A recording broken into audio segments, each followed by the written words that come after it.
classifies human mind or mental world into three categories. That is, our experiences, which may be internal experiences like our own anxiety, our own worry, our own anger, happiness, unhappiness, and also experiences coming from outside. And then, how do we respond to these experiences? And as I mentioned, there are three ways of responding to our own experiences. One is getting extremely obsessed, extreme obsessive liking for something. We know it is totally crazy, insane to be so obsessed with something, and we want to get out of that trap, entanglement, but we feel helpless. Addiction of all forms are examples, whether internet addiction, mobile phone addiction, alcohol, drugs, all these are different forms of addictions. Because addictions create a kind of slavery. And we strongly feel it, and we feel the need to get out of it. And we are also confronting this terrible situation of being totally helpless on the face of it. The opposite is extreme dislike, equally addictive. We don't want certain things. We don't know why. In fact, we would rather like to like certain things, but we cannot like them, we strongly feel against it. A kind of obsessive dislike, distaste, aversion, repulsion, abhorrence to certain persons, events, and things like that. The third one is Abhiniveśa. In fact, there was one question in the YouTube, in the online session, about what is Abhiniveśa. Now, Abhiniveśa is a kind of running away on the face of a problem. We don't like it, but it's not a kind of running away from, avoiding, running away to avoid, not because we fear it, but to avoid. So that is Rāga, Dveṣa, Abhiniveśa. These are three ways of responding to experiences. Now the question that was raised was, how do we take control of our own response to our own experiences? Now, as we mentioned, when we are aware of our own mind, our own anxiety, then our anxiety comes down. Suppose you feel angry with somebody, and you know it's totally meaningless, totally insane, totally illogical. There is no basis for that kind of anger. The moment you are aware of this, lack of any justification for the anger comes down. So you feel hatred for somebody. You also know that hatred has absolutely no logic. That person has not done anything. In fact, some forms of this can be found only in abnormal psychology. So Patanjali analyzes human mind and human emotional systems from 5 different angles. That is Kṣipta, Vikṣipta, Kṣipta, Mūḍha, Vikṣipta, Ekāgra, Niruddha. These are 5 levels of human emotions according to Patanjali. Kṣipta means where your kind of mind is in total conflict. It cannot do anything. Mūḍha is on being a moron. These 2 levels belong to the abnormal state. The first normal state is very simple, Vikṣipta. It's very simple, we can understand. You are listening to this lecture, let's say, and we understand.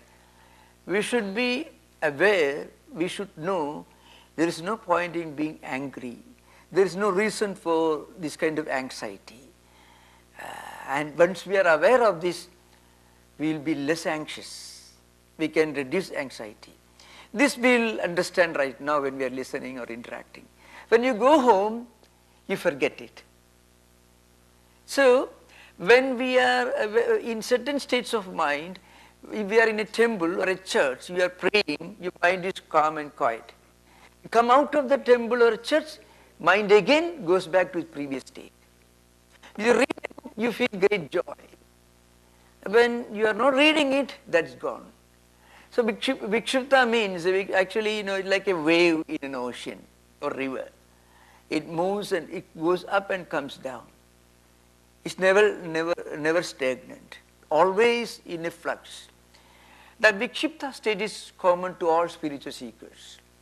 On the one hand, there is a great sincere to practice spirituality, and they do practice spirituality when you are attending a prayer, listening to a hymn, reading the Bible or Bhagavad Gita or Upanishads or any scriptures, listening to some good spiritual music. We are very calm and quiet, and after some time, mind goes back to the previous state. So this is called Vikṣipta. The fourth state is Ekāgra, means concentrated. After constant effort, after long effort to avoid getting back to the previous state, trying to continue to be in a state of contentment as you were in a temple or a church, and then what happens is slowly it becomes Ekāgra. The Vikṣipta statement, that disturbance, the flux, the waves slowly settle down, it becomes like an ocean. Niruddha means all the vrittis are gone. These are 5 states in an ascending order according to Patanjali, the author of Patanjali Yoga Sutra. As I mentioned, why I am mentioning Patanjali? Because Patanjali is not speaking from the standpoint of religion. He is talking from the standpoint of spirituality. And according to Patanjali, spirituality accommodates religion but goes beyond religion. So spirituality is more universal. So that's why these Patanjali Yoga Sutras are very important, because in modern times we are not actually sure about what kind of God we are praying to. People ask the question, a God who creates this COVID-19, the COVID that creates all kinds of terrible disasters, tsunamis, a God who creates all this. We don't, either the God should be a very cruel God who wants to do all these terrible things, or a very imbecile God who would like to do better but cannot do anything better. So that problem is always there. Remember, I'm giving the general scenario. I don't take any side in this matter. So that's why Yoga Sutra is very, very secular. Now coming back to the subject. Now how do we respond? As I mentioned, we should become aware that, well, my mind is actually, I'm getting angry. There's no point in it. Anger comes down. I'm unnecessarily becoming anxious. Anxiety comes down. So that will help us to prolong the period of the interval between an experience and our own response to that experience. There is another point, remember, and that is related to the Vikṣipta state of mind. So as I mentioned, Vikṣipta state is something like this. You go to a church or a temple or a synagogue, a place of worship, a holy place, where when you meditate, when you listen to prayer, mind is calm and quiet. Goes back to your home and mind is again disturbed. Next day morning again, when you attend a prayer, mind is calm and quiet. This happens. Now what happens is, continued effort to practice spiritual disciplines will help us to prolong the period of calmness and quietude and tranquility. And then what happens is, a secondary personality develops in our system. So remember, when you use the word secondary personality, please don't read modern books on psychology, because according to modern books on psychology, the moment you talk about secondary personality, it is something like split personality, multiple personality. If you call Jung, for example, he mentioned deeper or unconscious aspects of our own mind. When a person is suffering hysteria, he reacts in one manner. Normal, different manner. So don't understand this expression which I use as secondary personality in the light of modern psychology or psychiatry, either Jungian psychology or any other mainstream schools of psychology. Secondary personality here means something totally, absolutely different. This is what I'm going to explain, and it's very important to understand. Secondary personality means this. As you continue your effort to practice meditation or any spiritual discipline, what happens is there is a conflict taking place between your previous personality and a new personality that is slowly emerging. The previous personality is not allowing you to practice meditation. It is not allowing you to raise up, like for example, a man or any person who is leading a very wayward life, full of conflicts, drugs and things like that, and he starts meditation. Of course, the immediate effect will be he will have delusions of grandeur. This is the common occurrence. This is not my experience. I have myself come across at least 100 people in Northern California during the last 12 years of my own practice here, 150. For the first time this became manifest was when Swami Sivananda, who was the founder of Divine Life Society, he started giving meditation and pranayama classes in Rishikesh, and some of the practitioners started they started showing signs of delusions of grandeur. They say that Jesus Christ was commissioned them to do some wonderful things in this world. This was very common occurrence in the early years of introducing pranayama and meditation in Rishikesh, when Divine Life Society started giving training, maybe 1930s or 20s, long ago, almost 100 years ago. So this is happening even today also. So when we start meditating or for any spiritual discipline, when we start practicing, what happens is, first of all, the earlier personality, which doesn't allow you to practice meditation. So the moment you start meditation, mind becomes disturbed. When you open the TV, mind is calm and quiet. When you read the let's say the Bible, Sermon on the Mount or Upanishad, mind is disturbed. When you read some thriller, some watching Western movies or Western novels of mid-19th century, Clint Eastwood, all that, mind is very happy. So the point is, mind is happy when the mind is connecting with the samskaras that is already deposited in his mental system. When that mind is connecting with something which is new and fresh, this conflict begins. So how to avoid this conflict? Constant practice will reduce the resistance of the mind to higher meditation practices. So mind becomes more and more cooperative, begins to cooperate more and more when you start to meditate. In the beginning, mind will not cooperate. Mind will revolt when you try to read a good book, watch a good movie even, or start to prayer and meditation. Mind will revolt if that mind is not already familiar with it. Mind is full of toxic poison.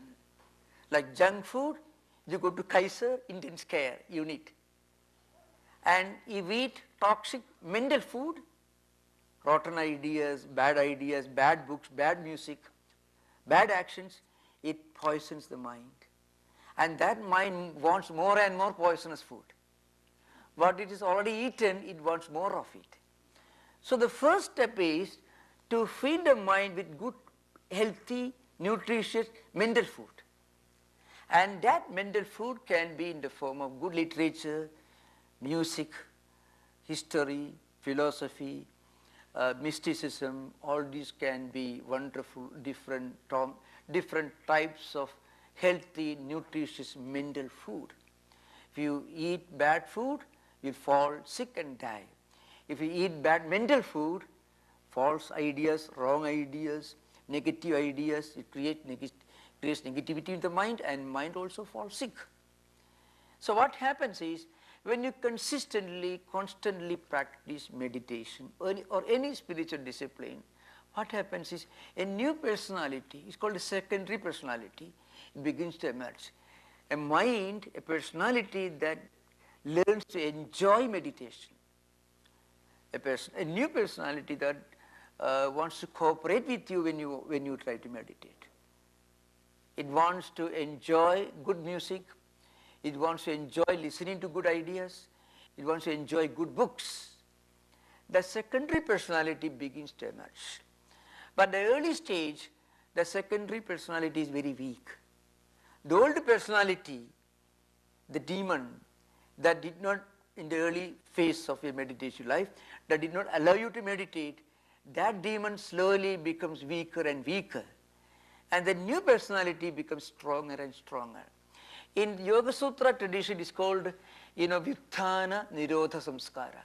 Vyuthana means old samskaras emerging.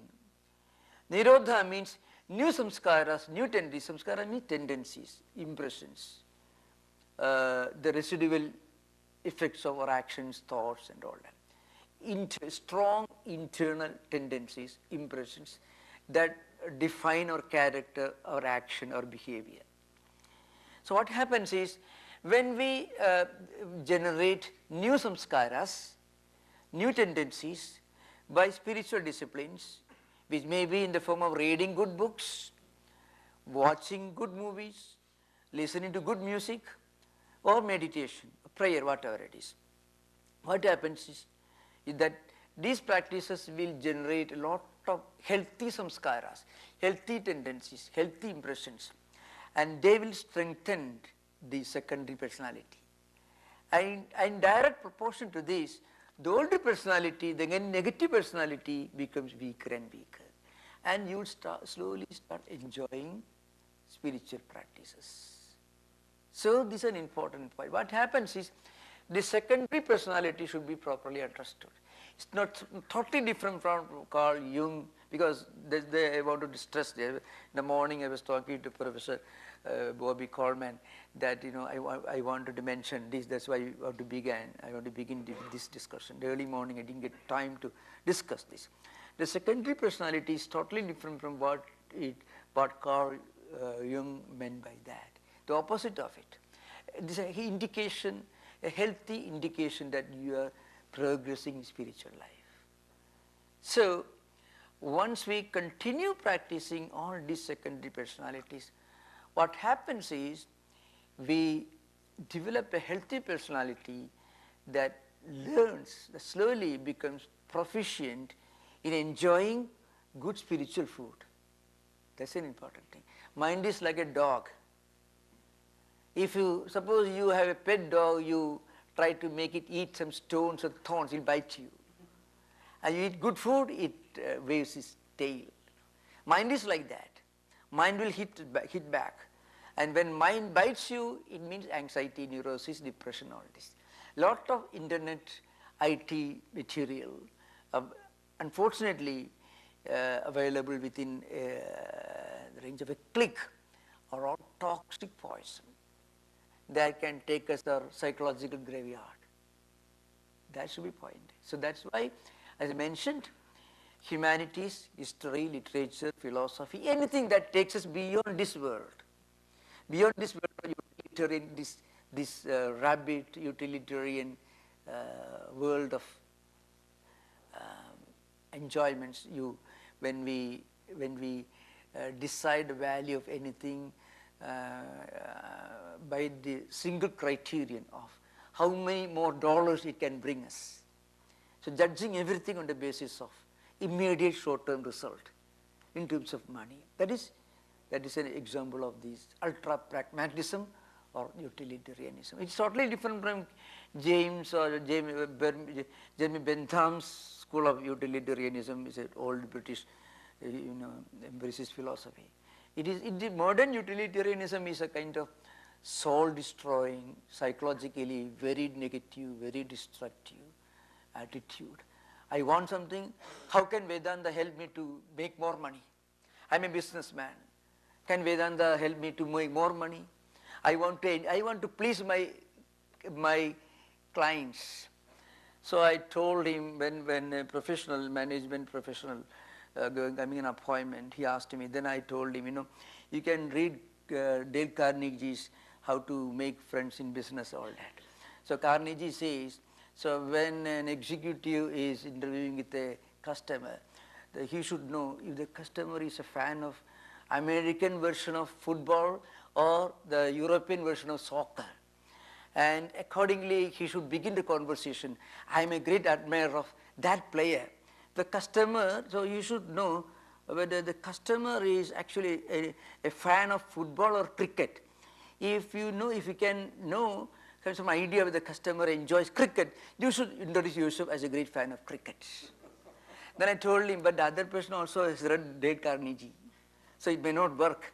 He may immediately understand you are actually playing for the book of Dale Carnegie, it may not work.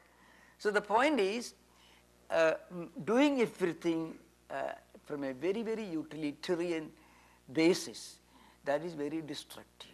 We should be able to do things without thinking of what benefit it can bring us. Then only spirituality is possible.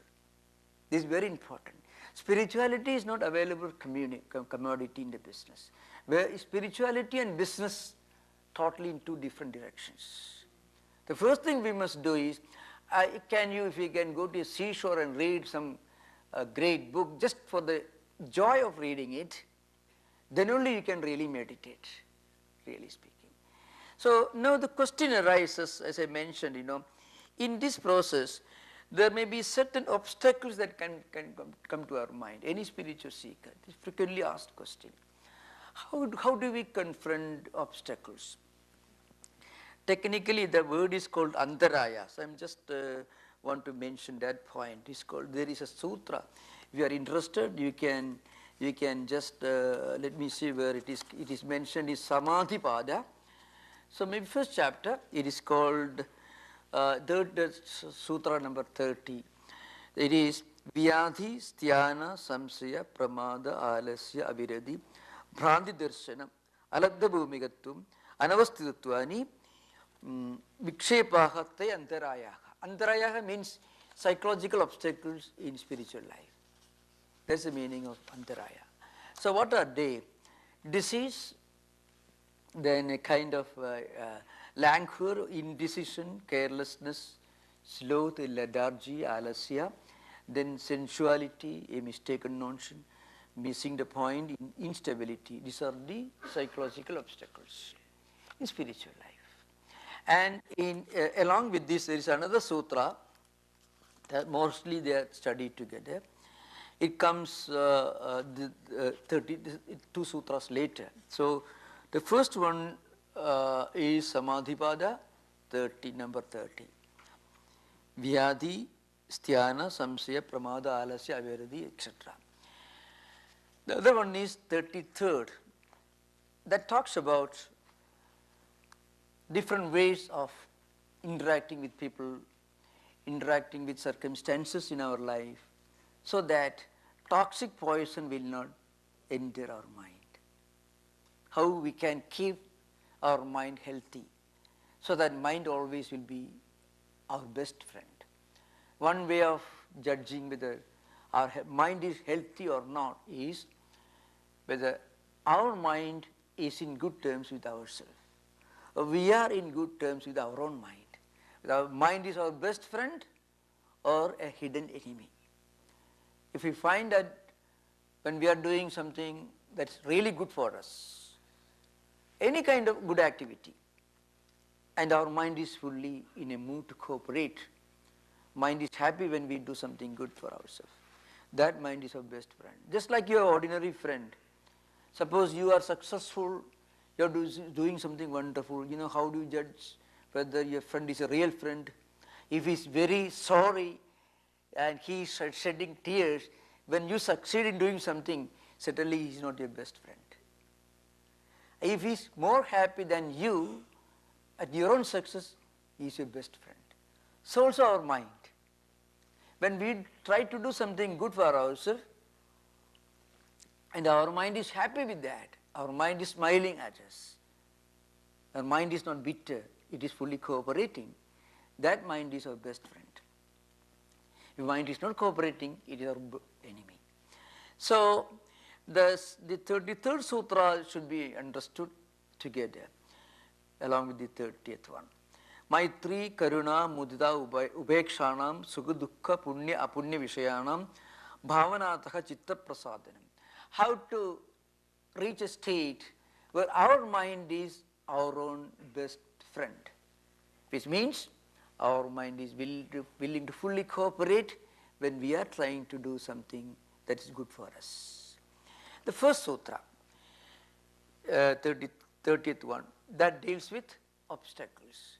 First of all, there are certain obstacles which are common. For example, vyadhi, disease, mental disease. Mental disease not actually meant here in this context, means physical illness. So our body should be kept in a healthy condition. Then sthana. Sthana means a kind of, how we should be able to fully understand what is going in our own mind, whether the mind is full of likes and dislikes, anger and things like that. That sort of problem is called this sthana. The samshaya means doubt. That's also a problem. Then when mind is not stable, we are not fully settled in our intention or action. Pramada. And then alasya means laziness. Then avirati, a kind of tendency to be always in a state of enjoyment, indulging in sensual enjoyments, things like that. Then Bhranti Darshana. Bhranti Darshana in modern psychiatry should be understood as three forms of delusions of grandeur. Suddenly you may think, this is a common thing for people who practice meditation, pranayama especially. Those who practice pranayama for a long time, very intensely, delusions of grandeur. You may think suddenly you are Jesus Christ. Very common. But the most common delusions I come across, especially those who want to join or order as monks, is common thing, delusions of grandeur.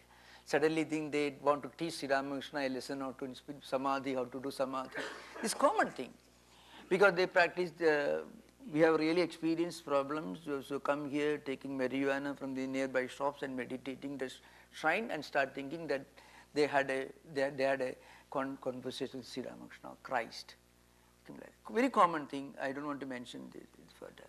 So, but delusions of grandeur is a very common thing when we try to practice any kind of meditation or spiritual discipline without first preparing our mind for that. This is a very, very important thing. It could be some kind of a long meditation or pranayama.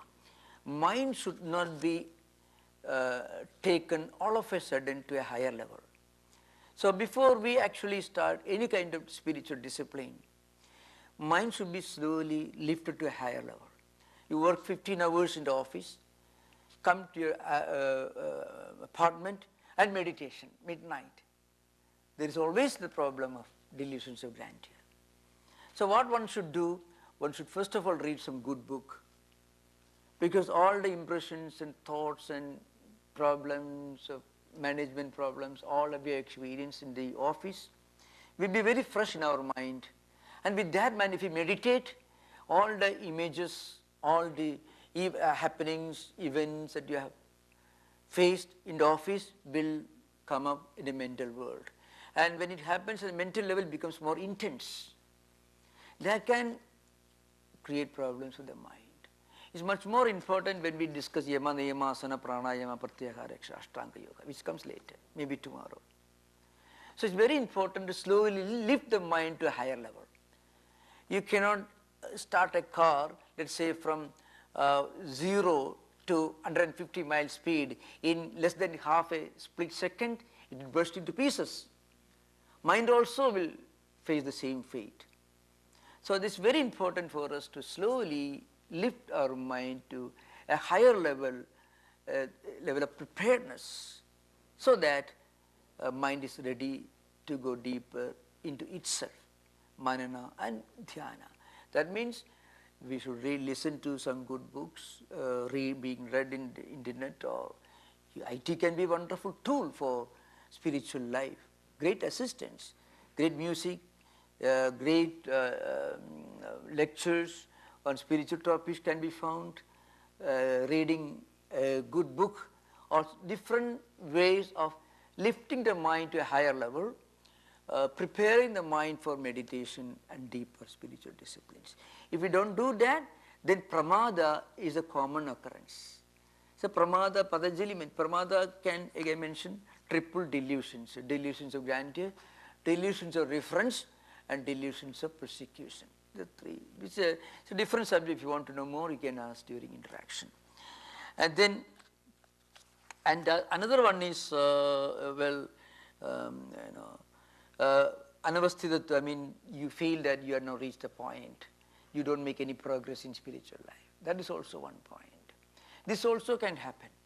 Even after making long progress, we may feel that we are not making any progress.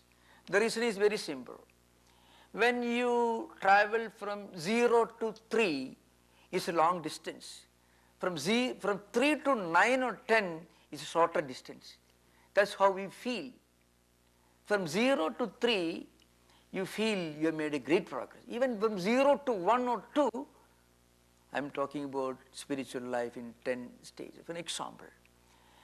So sometimes what happens, some people who have practiced spirituality for a very long time, they feel that they are not making any progress. It's because they get accustomed to spiritual life, so they don't feel the progress they have made. Actually, it's an indication that you have really made progress. I'm not going to discuss this very elaborately. If you are interested, you can listen to Yoga Sutra classes. Already in our YouTube, it is being broadcast from different channels, Vedanta Society New York, and then Dveṣa Academy, and our own, of course, our own channel.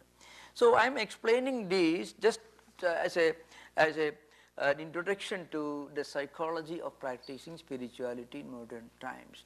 Any kind of spiritual discipline should be practiced slowly and gradually by making our mind ready for it. After this, we will discuss the 33rd sutra that is more important for the present context. That is Maitrī, Karuṇā, Muditā, Upekṣā, etc. It's a simple. It lays down 4 different ways of confronting different situations in our life. Professional life, workplace, home, anywhere. How do we keep ourselves happy and contented, unaffected by negative influences, either from different sources, social media, print media, or even from persons who can inflict negativity in our mental system, in our mind. You can infect us with negativity. So it deals with 4 possible options, for possible situations. One is Maitrī, being friendly. So we should be able to enjoy friendship with other spiritual seekers, the first thing. So we should try to come in contact with or interact with fellow spiritual seekers. Because we have to remember, any person whom we interact with can directly or indirectly influence our thoughts. This is a well-known principle in modern psychology. It doesn't mean that you should remain isolated from people for fear of being in contact with the wrong kind of person. Not at all. It doesn't mean. Patanjali is very scientific. So he says, first of all, we must try to develop friendship with spiritual seekers who are more or less like ourselves. So Maitrī. Karuṇā means sympathy. There are those spiritual seekers who are not as advanced as ourselves. We should have a sympathetic, compassionate understanding of them. We should not look down upon others who are not as informed as ourselves in spiritual matters. Then, and much more important, we should be able to enjoy and celebrate when we meet somebody who is spiritually more advanced than ourselves. And this one way of judging whether a person is a genuine spiritual seeker or not.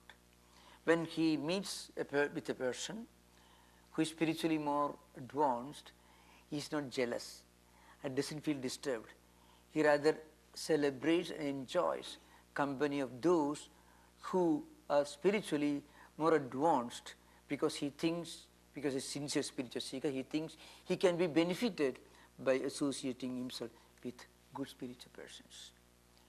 Muditā. Upekṣā is more important. Some commentators like Vijnana Bhikshu and Vyasa and some other commentators mentioned that Patanjali introduced this sutra to emphasize the fourth point. The fourth point is Upekṣā. Upekṣā is very interesting. Upekṣā means indifference. So what does it mean? In our life, in our interactions, we may come across people whom we actually don't want to associate with, but we have no way out. You cannot live in a forest meditating all the time, or a temple or a church. We have to live in this world, we have to interact with people who are totally different, full of negativity, and there is no way out. So Patanjali devises a very interesting mechanism. It's kind of mental filtering mechanism, like a filter, Upekṣā. Upekṣā means don't be friendly with somebody who may be a troublemaker, who may shake your own convictions. People can tell you, oh, the yogas are absolute rubbish. Religion, spiritual, no meaning. People can talk like that. Now, they have nothing to contribute for your good, but any association with such people can shake the foundations of your own conviction. Very dangerous. You cannot be friendly with them. That is obviously dangerous, but you cannot confront them. Even if you confront them, if you try to be, aggressive, you are actually coming in contact with them. So any kind of contact, either as a friend or in a hostile manner, can be equally dangerous for you. So what we should do? We should keep a long distance. Again, not physically. Physically we won't be able to do that. Every day you may have to work with somebody like a Hitler. Your boss may be like a Hitler, and then your livelihood, visa, everything is there. So you cannot, there is no choice in this matter. I am giving just archetypal examples. There is no choice. So what we should do, in our mental system, we should develop an internal filtering mechanism. And that filtering mechanism will prevent this toxic material coming from outside world from entering your mind, from poisoning our own mind and emotions. Patanjali says Upekṣā. Vivekananda, not exactly while commenting on this sloka, this sutra, he said in just some spiritual conversations, he said indifference, indifference, indifference. He uses this term 3 times repeatedly. And of course he uses in a different context. He says whenever we come across people whose association, whose ideas, words can shake the foundations of our own faith, there may be many concepts that we hold very dear to us, sacred. We try to uphold certain higher values, and association with certain people can completely shake those foundations, and that can create lots of problems. So when we have to confront such people or associate with such people, one way or other, what we must do is keep a long distance. Again, not physically, mentally. That's what we call Upekṣā. Upekṣā is not a physical activity. Upekṣā is a mental response, a mental or emotional way of safeguarding ourselves from negativity. This is what it says. So, of course, the sutra continues, Sukha, Dukkha, Punya, Apunya Vishayanam, Bhavanataha, Chitta Prasāda. And the point is, if you practice all this, you can keep your mind in a state of Prasāda. Prasāda means what? An inherent internal harmony and peace and tranquility. That's the meaning of Prasāda. So, you know, in one of our Indian medical scientific books called Charaka Samhita, defines mental health as, samadosha samadhisha samadhadu malakriyaha prasannatmendriya manaha susthaka iti abhidhiyate. So what it says is the third and fourth part of the verse tells you prasanna atma indriya manaha. Our mind, body, senses all should be in a state of prasāda. That's the meaning. Prasāda means what? It's natural, spontaneous, effortless peace, harmony and tranquility. So if we want to enjoy a mind which is naturally, inherently tranquil, peace, what we must do? We must have this strong filter. We must develop this filtering mechanism. A mechanism that, that keeps out all rubbish, all garbage. Physically, there is no way. You have to live in this world. We have to read newspapers, we have to maybe terrible things we have to read. Part of a job in a newspaper, journalist for example, editor of a publication. You can't insist, I shall read only spiritual things, you will lose a job then. So what we must do, but we should not allow that sort of junk food, mental food, from poisoning our mind. So all the toxic material can be kept out if we can develop this spiritual mechanism of this Upekṣā. In fact, as I mentioned earlier, some commentators will tell you Patanjali wanted to emphasize this point. Other things are very obvious, simple common sense. But this filtering mechanism is the most powerful weapon. If we can develop it, then problem solved. In fact, it is this filtering mechanism which is called spiritual common sense this morning. You inherently, instinctively, you can keep away from all the toxic material. Again, not physically, mind automatically filters out all the toxic material and allows in only what is good for itself.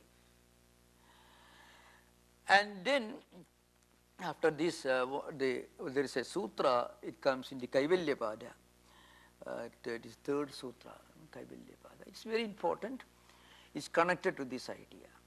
Patanjali Yoga Sutra, altogether 4 chapters, Samadhivada, Sadhana, Vibhuti and Kaivalya. This is the order, printed book is like this. But from a spiritual perspective, the order is Sadhana, Vibhuti, Samadhi and Kaivalya.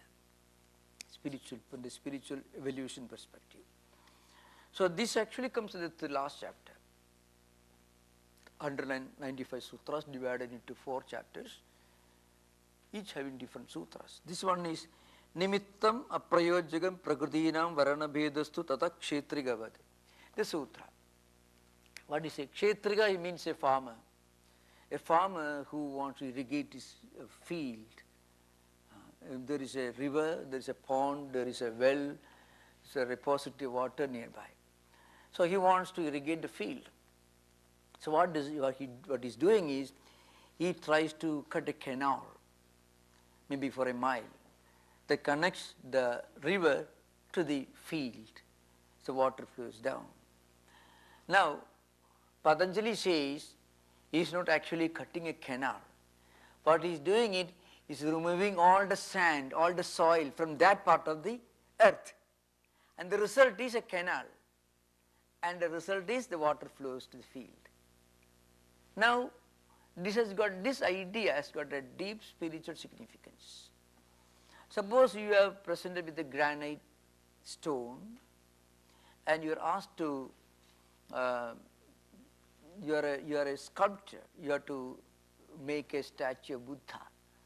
And you have to work hard maybe for years. But what you are actually doing is, you are chiseling out so many things, so many unnecessary parts of the granite block. And the result is a Buddha.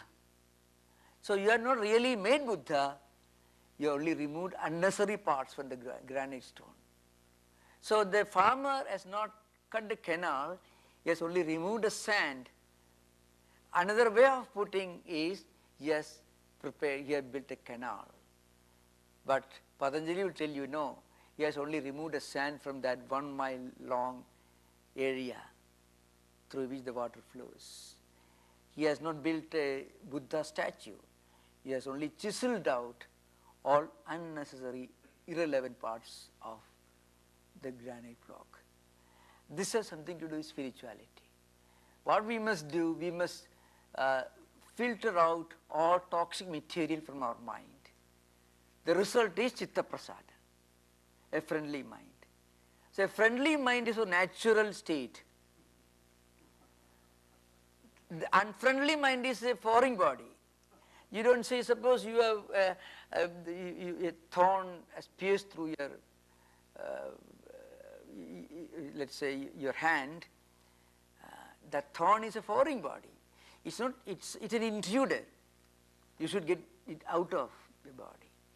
So all these chiseled parts are foreign, unnecessary, irrelevant things. When you remove, the result is a Buddha image. Now this has relevance only in the context of Patanjali Yoga Sutra, Vedanta also. So we remove all the garbage, toxic material from our mind. Mind is naturally happy. Prasada. Chitta Prasada is the word used. It's very deep, expression in yoga psychology. It means a mind that is smiling at you when you are doing something good. Mind may also smile when you are taking drugs or when you are addicted to internet, mind is smiling. But that's only postponing the problem which will come back with a vengeance. It's only postponement of a problem. But here you are diving deep into yourself, removing all the toxic material, the mind is smiling. Remove all the sand, there is a canal, water is flowing from the river to the field. Remove all the, chisel out all the unnecessary parts of the granite block, Buddha is smiling at you. So Patanjali says, our natural state of mind is that it is very friendly with us. But we have eaten a lot of toxic material. So mind has turned against us. A dog will turn against you if you feed a dog with thorns and stones. It may bite its own master. So mind is biting its honor because it has given it thorns and stones. Once we remove all that and feed it with good, nutritious food, mind is smiling. That's why the Kaivalyapada, Nimittam Aprayojagam, Pragadinam Varana Bhedastu, Tata Kshetrigavata. Kshetra. This is only sutra in the Patanjali system where he has used an analogy. You know, if you read Upanishad Bhashya, you find hundreds of analogies and imageries and illustrations. But Patanjali is very stingy while using language. So he uses just one word, that is like a farmer. Kshetriya means like a farmer irrigating the field by removing unnecessary soil from that part of the earth, and the result is that water is flowing to the field. Like that, we remove all the unnecessary toxic material from our mind, mind is smiling. So Chitta Prasada is the word, that's the ultimate goal of Yoga Sutra, Chitta Prasada. When you get Yoga, Chitta Vritti Nirodha, the definition of yoga, Chitta Vritti Nirodha is only another way of explaining Chitta Prasada. Mind, when it's friendly, tranquil, calm and quiet with itself.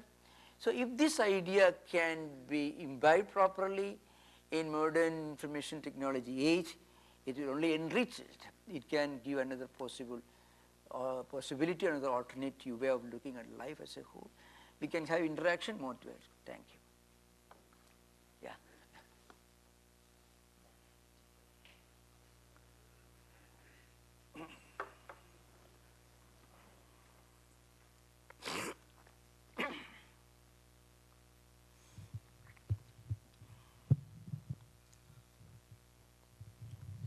Thank you, Guruji. I have been listening to you since morning, and there's so many new things I have understood much more closely. There's overall a lot of concepts I have come across in my life, but now you have thrown some spotlight on some things which have become clear. Specifically when it comes to handling yourself and how you react to the situation.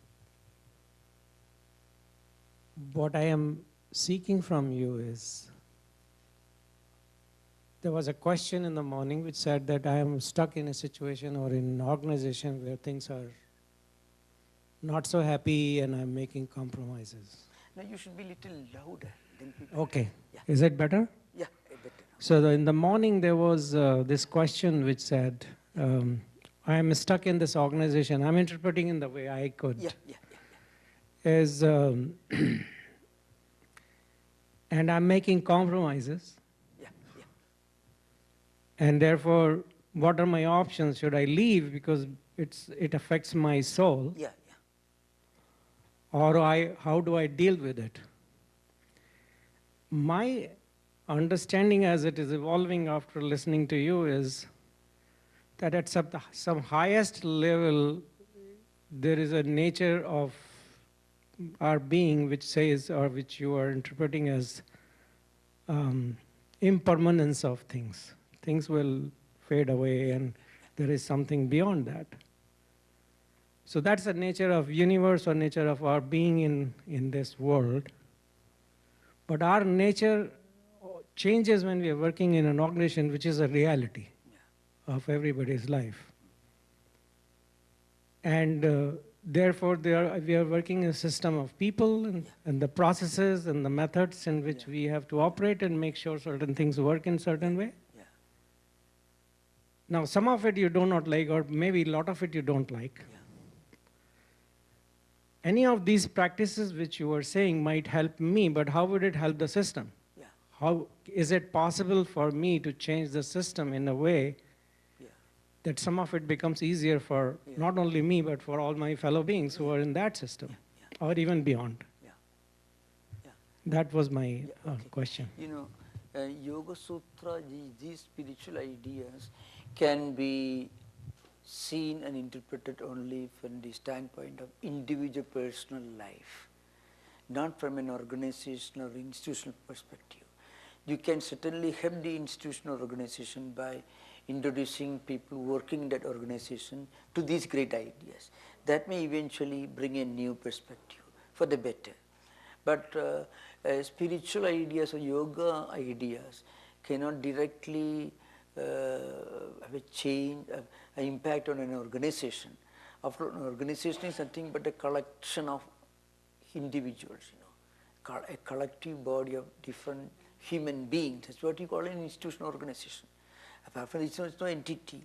Of course, then it may develop many vested interests, its own likes and dislikes and privileges and prejudices. All those things will happen. But eventually, it all boils down to one point.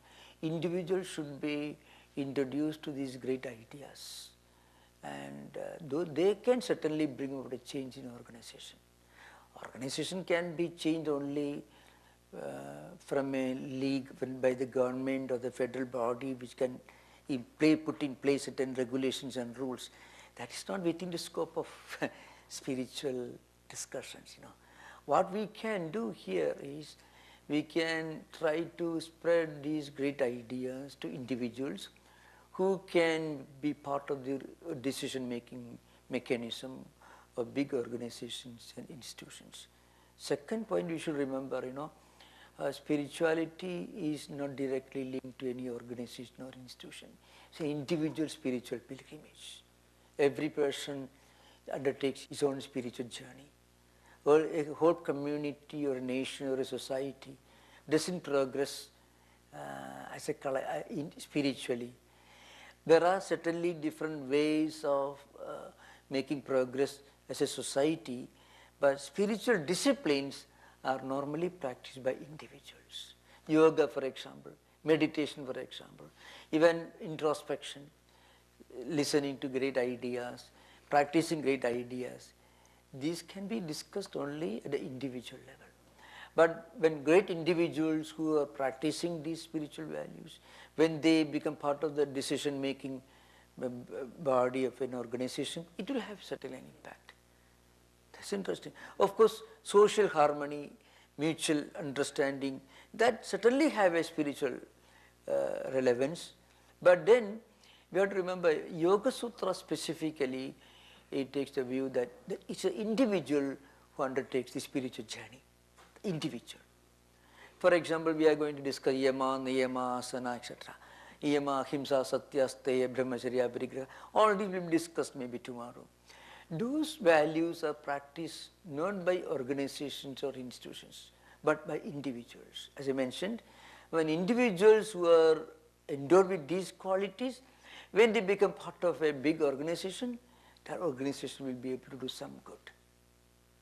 And one point is always Vivekananda said, organization is a necessary evil. Swami Vivekananda said, he is the one who founded Ramakrishna Mission.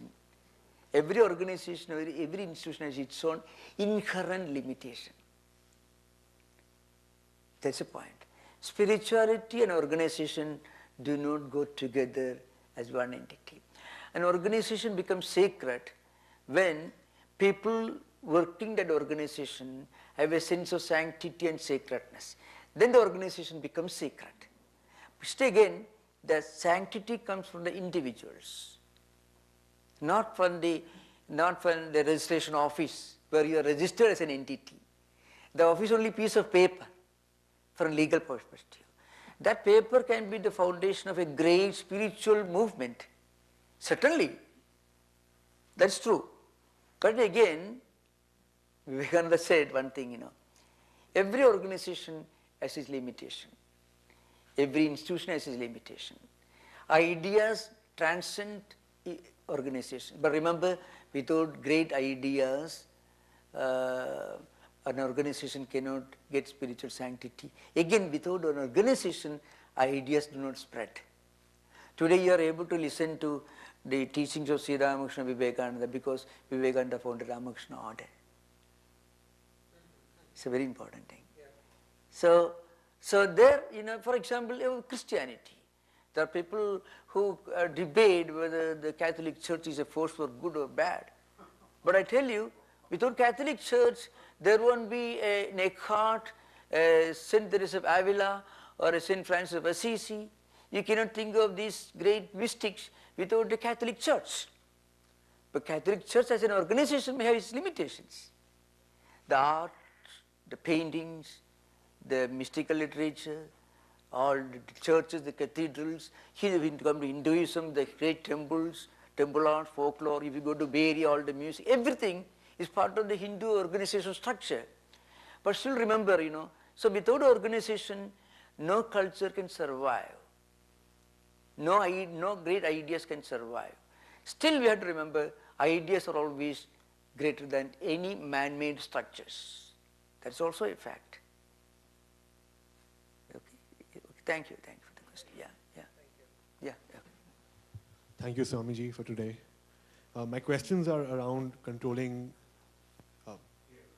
Please. Controlling emotions and reactions to your own experiences. So you mentioned, for example, you get angry. The moment you get angry, you think about justification of the anger. So my two questions are, what are your thoughts about Pratipakṣa Bhavana, thinking opposite? Could you repeat once more what you said? What are your thoughts about Pratipakṣa Bhavan? Pratipakṣa Bhavanam. Yeah, Pratipakṣa Bhavanam, yeah. As a technique to control emotions. And secondly, how do you elongate that time between the emotion emerging and your response reaction? Yeah. Pratipakṣa Bhavana neutralizes any negative feelings or thoughts that come to our mind. Suppose you feel greed, for example. You think of the evil consequences of greed, or the evil consequences that greedy men and women, greedy people always endured. So when you neutralize, when you confront a problem with a counter thought, it is called Pratipakṣa Bhavana. It is a wonderful way of neutralizing a negative thought current, samskaras, tendencies, vrittis that can emerge in the mind. That's one thing. Second point you mentioned? How do you elongate? Prolong. Again, that's true.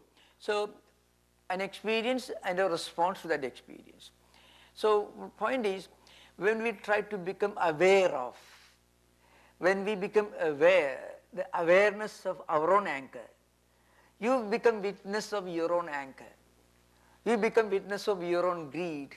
You become witness of your own thought currents and emotions. Then what happens is you become the subject, your anger becomes the object. Your anger becomes objectified because you are the subject. You are watching yourself getting angry.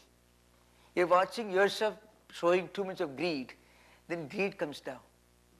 Because along with the awareness of your own anger, you also naturally, as a reflex action of the mind, you restrain your own anger. This is a very important thing. Actually, they come together. Without your being able to restrain your anger, you won't be able to be aware of it. When you become aware of it, you automatically try to understand, yeah, this anger is totally meaningless. So you try, the anger comes down.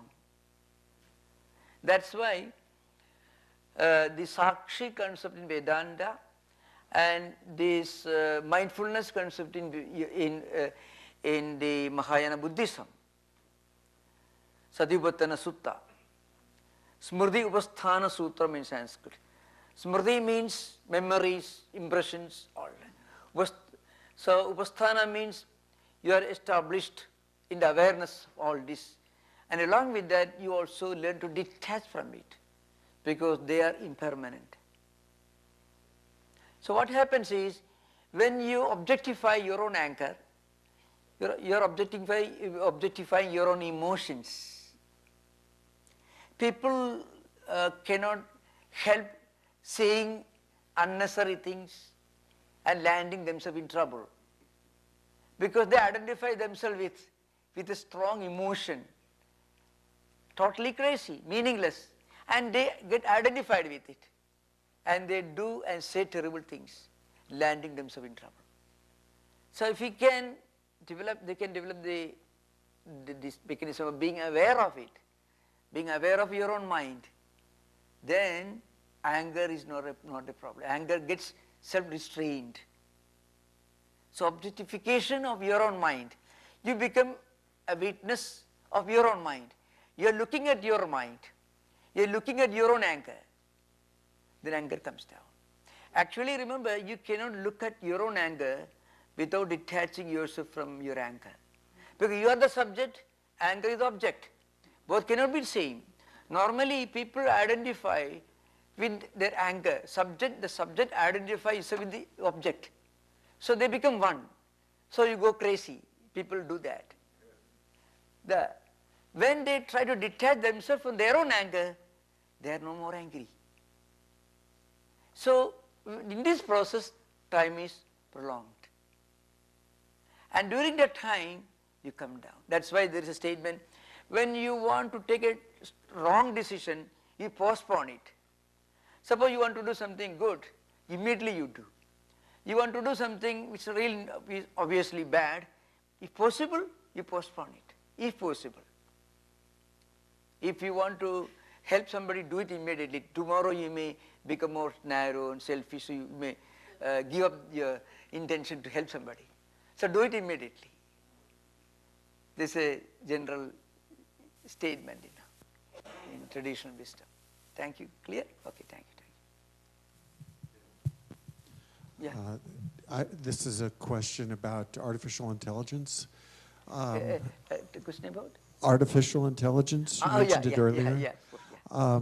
Some people speculate that it could become conscious in the future. If it were to do so, what kind of relationship to God would it have, or should it have? I just want to ask you to speculate on that, if you choose to. You know, it is a very futurological and speculative subject to discuss without any. But we can say that there is very little chance that intelligence, artificial intelligence, a machine can ever become self-conscious. Very difficult, because a machine is always borrowing its intelligence from another source. It's borrowed intelligence, not its own. So, do you think a machine can ever ask this question, why am I here? And where am I going? What's the meaning of my existence? These questions can never come from a machine. That's the safeguard. So the machine, only an Aristotle can ask this question, not a machine. In the Western context, I'm talking about. So a machine cannot ask this question. Who am I? And then go deeper and deeper into this investigation. Why am I here? What's the purpose of my existence? Where am I going? Machine doesn't ask these questions. So I think artificial intelligence eventually can be helpful in military intelligence and military operations, artificial soldiers and other things, drones, and also maybe in information technology it can be, but it's a double-edged weapon. That's the problem. So, yeah, thank you. Anyway, on the side note, during coffee conversation, you can have a good discussion on AI with our artificial intelligence expert in the house. Here, Asif Kamar is here joining us. Here, right? Asif, please raise your hand. He runs an artificial intelligence lab. Anyway, on the side. Hi, you talked earlier about filtering and people who might be thorns or might have that poisonous effect. And sometimes those people almost help shine a light on our own, maybe wounds or traumas or problems.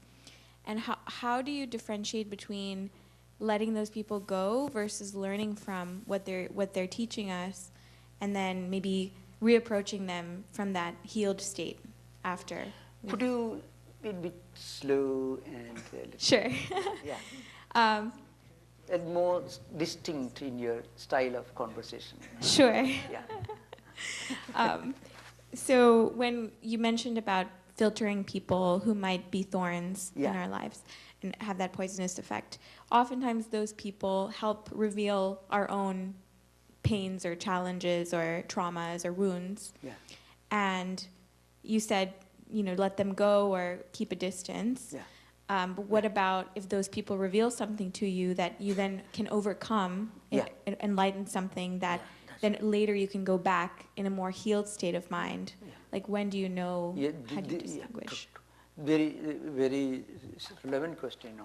Sometimes, unintentionally, we may come across people who may inflict and deposit in our mental system toxic material without our asking for it, without going for it. That can be a disaster. So at that time, how to defend ourselves, how to be immune to that toxic material.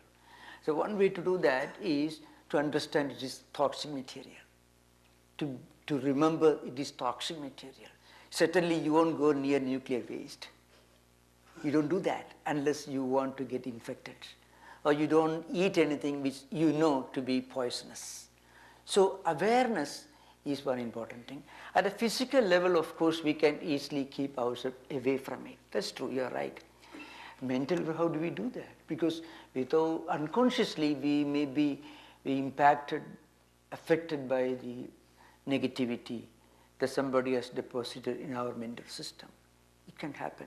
So at that time, we must know it's not good. The same technique that you use, you go to some shop, I don't want to mention name, there's a problem, and you find that's not good for you, it's very bad for you. You keep it back, you don't buy that. Salesman offers something, and you don't buy that. So you even if you buy, you don't use it by mistake. You throw it in the garage, or trash. The same way, mentally, we should be able to do that. That the Upekṣā is a mental mechanism, psychological mechanism. Psychologically, you distance yourself from it. Psychologically, you keep yourself away from it. Then what happens is, it doesn't affect you any longer. It affects you only when you identify yourself with that. So mentally, you can de-identify. You can detach yourself from it, and you are safe. This can be done, there is no other way. Because in modern times, we cannot physically keep away from people who may deposit toxic material in our mental system. Conversation, talking, or even listening to negative ideas, wrong ideas, are different ways of imbibing toxic material mentally. So mentally you should distance yourself from it. Distancing yourself is one way to do that. So this filtering mechanism is a mental process which you practice by psychologically distancing yourself from it. That's the idea. Thank you. Thank you. Very relevant question. Thank you so much. Yeah. Yeah, please. Yeah. Hello? Yeah. So I had a follow-up question to what you just discussed. Yeah. So in terms of psychologically distancing ourselves, Yeah. what are some practical ways to do it? Do you think chanting a mantra internally might help? And if it does, can you explain how, what impact it has on the mind when you do it in your day-to-day life? Chanting mantra is a sure, guaranteed way of keeping out toxic material mentally. Absolutely. That's a very, those who have, of course, some mantra background, they can do it very easily. They can also remember higher things. The Upekṣā bhavanam that we discussed, somebody raised this question. So whenever some wrong ideas threaten to affect us mentally, we can get this immunity against it by repeating mantras or by remembering the negative consequences of that negativity that's trying to enter our mind. So bhavanam actually means remembering, being aware of the toxic quality of that unnecessary negativity. Being always in a state of awareness and practicing that awareness of the fact that it is something toxic, then mentally you keep away from it. Thank you. There is a question from our dear Ramesh Kapadia. He's watching it on YouTube. So I'll try to read it. Slowly. Please.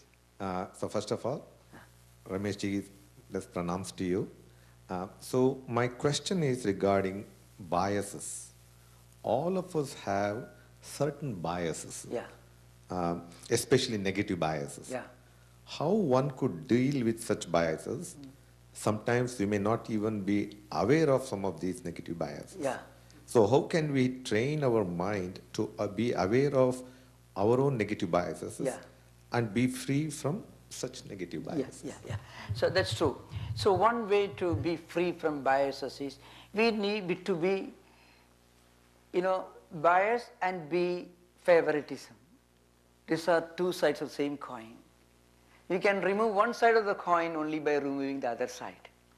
So whenever we have a higher idea in mind, then we should not be in favor of something, and if we are not in favor of something in a very unreasonable way, then you can be also free from prejudices or bias or something. These are two sides of the same coin. When we have one supreme higher goal in mind, we are free from both. For example, suppose you are a true devotee of God in spiritual life, then what happens is we need not be unnecessarily in favor of somebody or unnecessarily prejudiced against somebody. You can judge people on the basis of what they do, what they speak, what they act. Simple matter. It is so simple. In fact, when we have this attitude, then we can transcend the boundaries of culture, language, race, everything. And without that, we will not get peace of mind. This is very important. A man who is biased can never be at peace of mind. Because when he is biased, he is also in favor of somebody. It's very important. So one should, that's why Rāga, Dveṣa. The best way to avoid Dveṣa is to have no Rāga.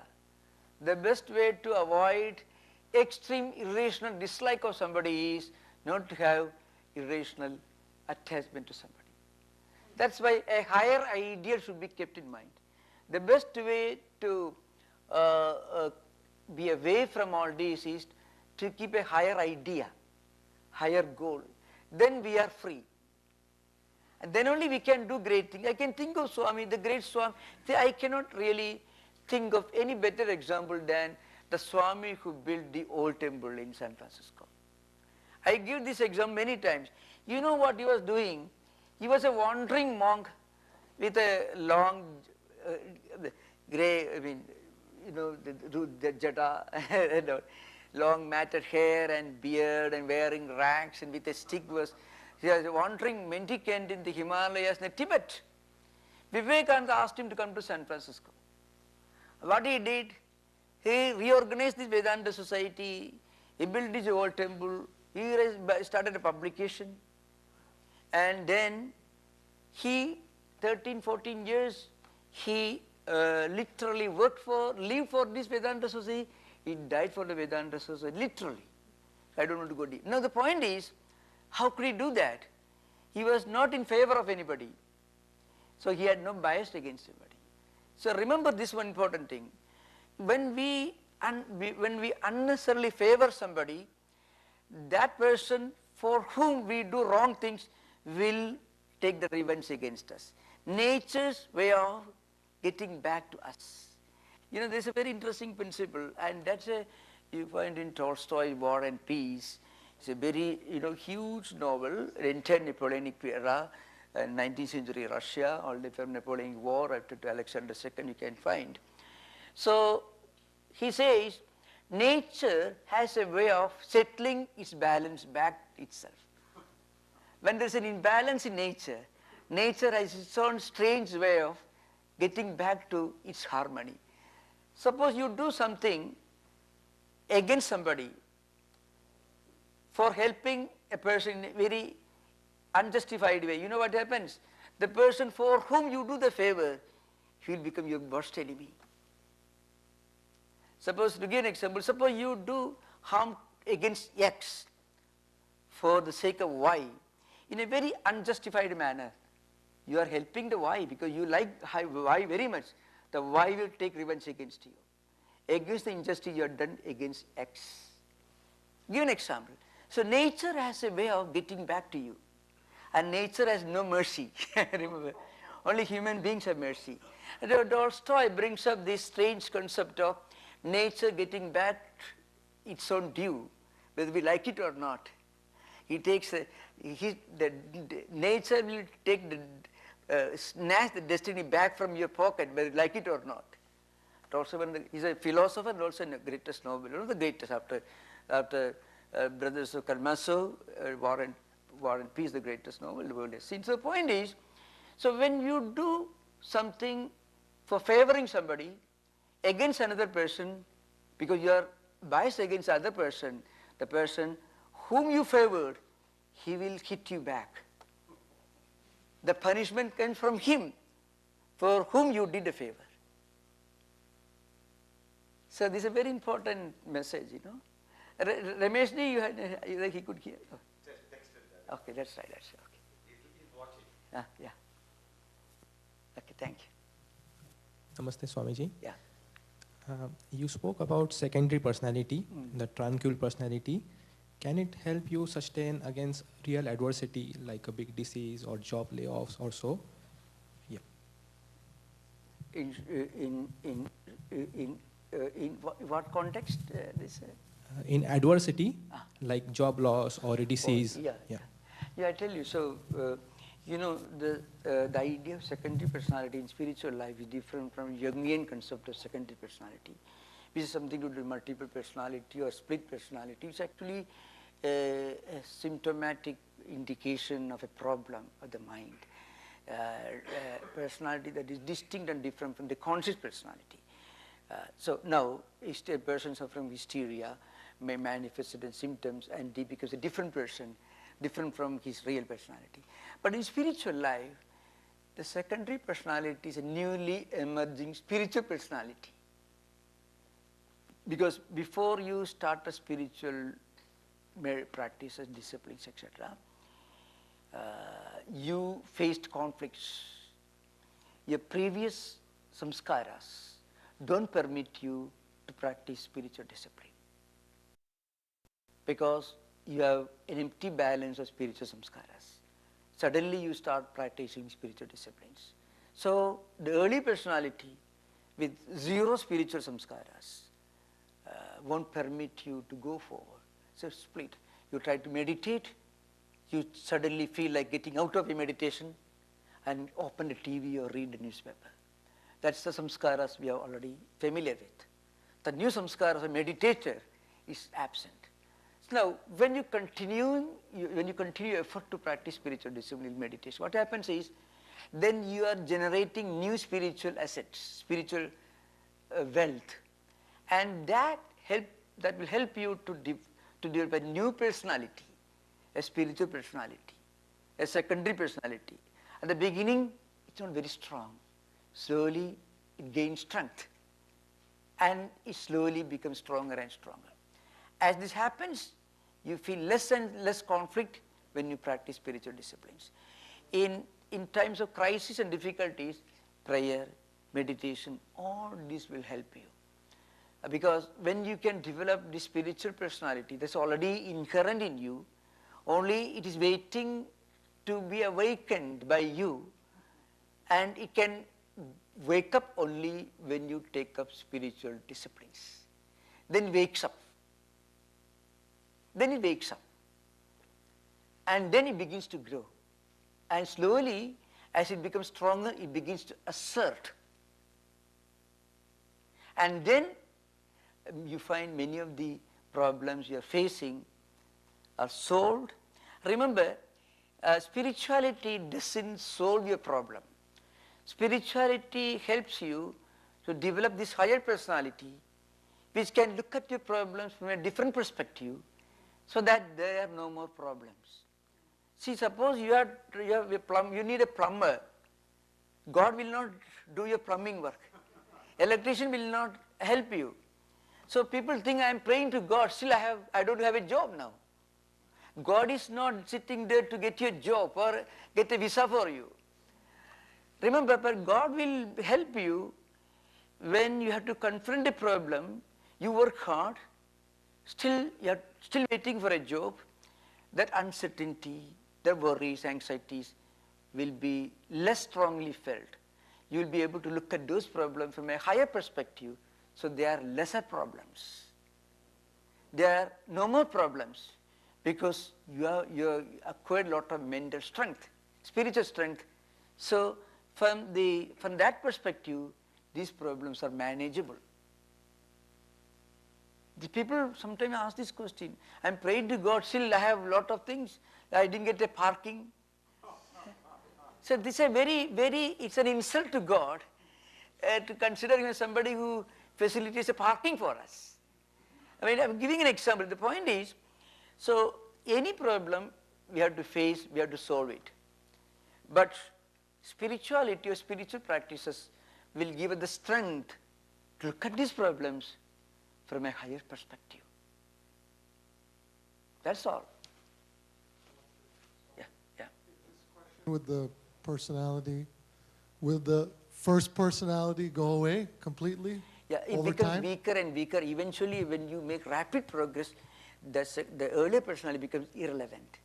In Patanjali Sukata, Vyuthana Niruddha samskara means old samskaras will emerge, but new samskaras emerge, they will suppress them. Finally, the old samskaras become irrelevant. So the given example is given, suppose a rope or a snake, let's say snake, cobra, but it's burnt in the fire, wildfire. It means lying there on the ground, looks like a cobra or a snake, but it won't bite you. Or a rope which is burnt, so it doesn't bite you. It's no more a rope or a cobra. It is just a collection of ashes. Right. So like that, yeah, okay. I had another question. Yeah. Namaskar. So today they were talking, few people brought up organizations and difficult things in an organization. Yeah. And normally you talk about this, I just wanted to confirm. Yeah.